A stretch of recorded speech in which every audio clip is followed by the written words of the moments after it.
It's not about me having a job. It's about the passion I have to work with young people.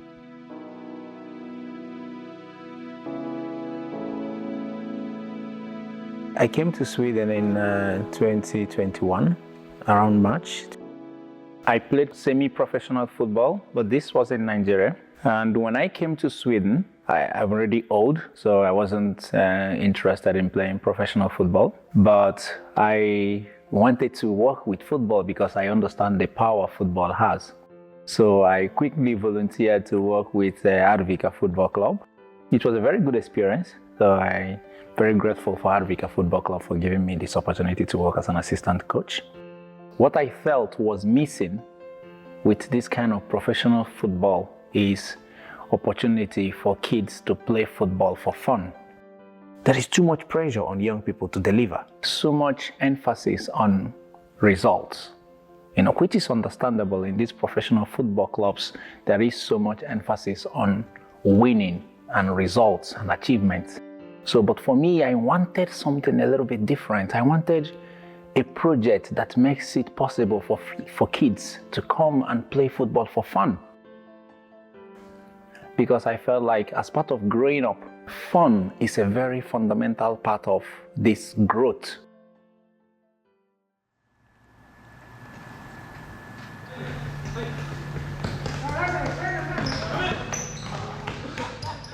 What we provide in FFR is opportunity for kids or young people to do or engage in activities, so that when they come back from school, they have something to do.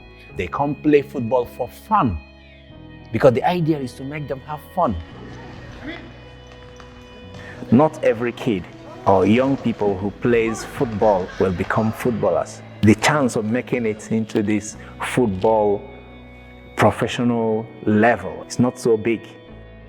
So I felt that it's very good to offer kids opportunity to play football for fun, whereby also they come together to form camaraderie, to form friendship, to have a safe space where they can express themselves and form these units or social networks that helps them navigate the different challenges of life.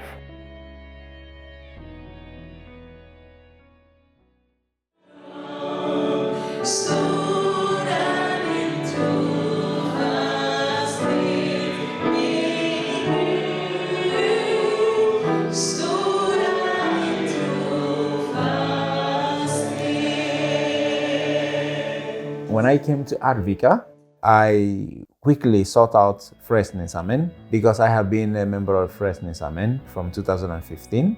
And of course, they welcomed me very warmly into this congregation of believers.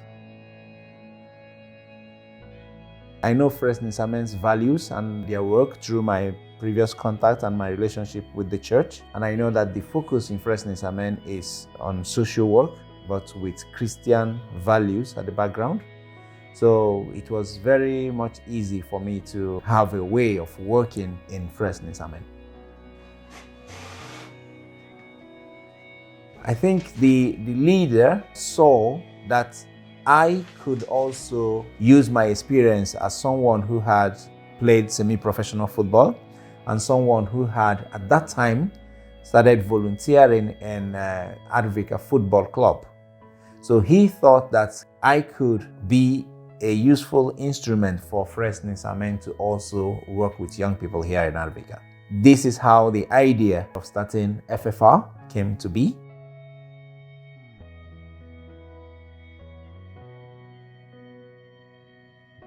One of the biggest challenges we had was how to get young people to come into the program. We decided to reach out to many secondary schools. I personally went there trying to talk to young people to tell them about the program. I also brought in my trainer from Arvika Football Club, Mr. Tulen, Frederick. So he came with me. The idea was that this guy represents football in Arvika. So we thought that his presence was useful and made it easier for young people to come and listen to us. It was quite successful. We had a lot of people coming to listen to us, and they were very much interested. What we saw was a big surprise was that girls were also interested. So we had about 6 girls also indicating that they were interested. We arranged a date for a meeting. We had about 7 people come for the meeting. So, but then with these 7 people we got from the first day, we had been able to build on that. These young people, of course, enjoying the program, the project, inviting their friends and comrades, and now the rest is history. So in a way, this was how we solved that initial problem, but it wasn't easy. Now it sounds a bit easier now when I talk about it, but that time it was really difficult trying to get young people to come to the program.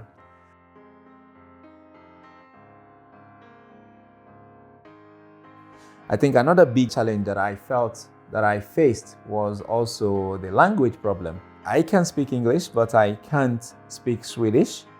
So it was a very big challenge. I worried about how I'm going to explain the project to the young people if I communicate properly when I speak to them in English about these things.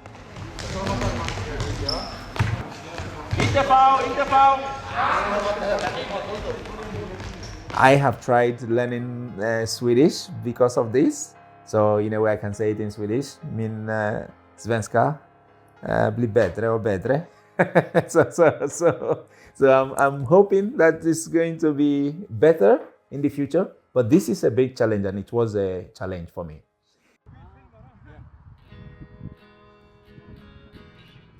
The idea of starting FFR was for me a very good way to deal with some of the challenges I had as an immigrant. FFR was born out of my desire to provide opportunity for young people. And I felt like as an immigrant, maybe people who come from this kind of background will find it a little bit more difficult to integrate or to deal with some of these issues that young people deal with. My target is to provide this opportunity for them to socialize and mingle and have friends and, take them away from this possibility of doing something that they would be doing ordinarily if there are no sporting or organized activities for them. These kids are also within this risk of isolation, falling into depression because they don't have this social network, this neat group that's whereby they can talk about their challenges and situations in school and all that. In a way, this was the initial thought of starting FFR. But, along the line, we have realized that people who are within this risk zone are not also just people who are coming from this immigrant background. Everyone, actually, every kid who is not part of this organized sports is also in this risk zone. So for me, I then try with my FFR project to target kids who I think are not part of these organized sports, whether it is football or in the bande or basketball or whatever kind of organized sports. In the course of my work, this FFR, I realized that actually having ethnic Swedish people who are born here, whatever, into this project brings more value and more meaning in this integration project. To integrate, we need to bring in everybody that is part of the society. We have to find a platform to bring them on the same table. People from different backgrounds bringing into the project opportunity to learn about different cultures, learn about different things, and learn about how the Swedish society works.